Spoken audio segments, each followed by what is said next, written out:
Le développement durable est désormais dans tous les esprits et l'école n'échappe pas à la règle. Une étude a été réalisée dans l'Académie de Poitiers. 80% des établissements possèdent un coin nature.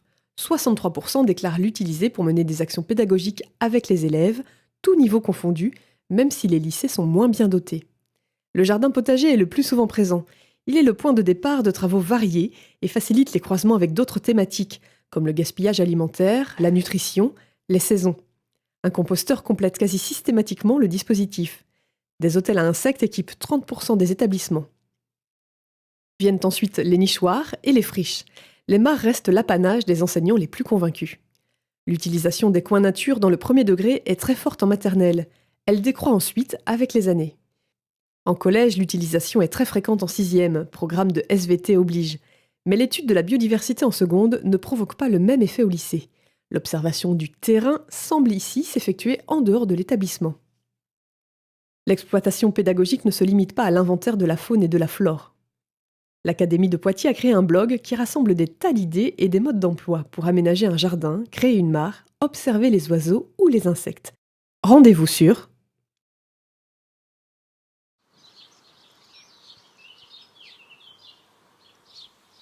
Au départ, ce sont des élèves qui ont éprouvé l'envie de monter un club nature, tout simplement pour recycler du papier.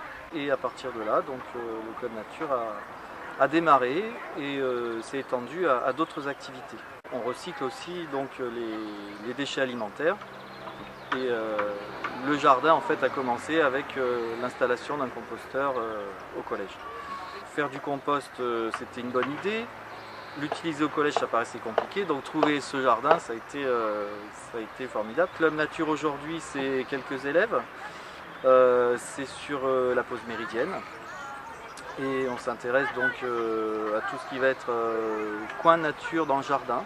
Donc des zones sont restées à l'état sauvage. Et on essaye de suivre un petit peu l'évolution de la végétation. Tout à l'heure, par exemple, ce qu'on voyait, c'était le désherbage. Donc le désherbage, ça peut être soit tout arracher ou mettre du désherbant, ce qu'on refuse absolument puisque le jardin est refuge LPO, Ligue de protection des oiseaux. C'est un milieu donc sans chasse évidemment, sans pesticides, sans produits chimiques. Donc on voit un petit peu les techniques de désherbage et tous les avantages du pays. Alors maintenant que le jardin est un petit peu organisé, l'idée c'est aussi de l'utiliser en cours pour nos élèves ou pour les élèves de primaire par exemple, dans le cadre de la liaison école-collège, pour justement profiter de ce coin de nature qui apporte beaucoup plus que simplement regarder des livres ou des vidéos ou des photos. Alors pourquoi on s'est lancé donc, dans ce travail pluridisciplinaire entre les arts et puis le développement durable? Ça s'est fait un petit peu naturellement.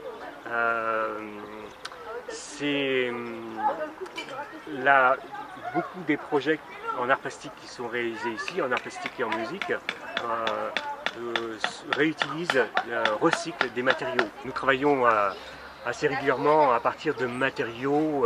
Donc on va chercher dans les bois des coquillages qu'on ramène, que les élèves ramènent eux-mêmes. Beaucoup de matériaux naturels, puisqu'on est dans ce jardin, dans cette volonté de travailler sur le développement durable. Ce projet nous apporte beaucoup de satisfaction, de surprise, à la fois dans notre pratique d'enseignant, mais aussi d'éducateur, dans notre relation donc, privilégiée avec les élèves qui travaillent dans un cadre différent, le jardin, et puis toute la synergie développée par toute une équipe très large qui participe au projet, puisque ça va de toute l'équipe de l'établissement, en passant par la mairie, des intervenants extérieurs, des artistes, etc.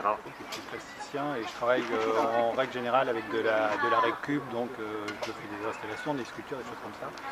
Et l'idée là, c'était de refaire un système d'irrigation à partir du bassin qui existait déjà et qui est alimenté en permanence, mais qui ne remontait pas l'eau sur la partie où sont les jardins.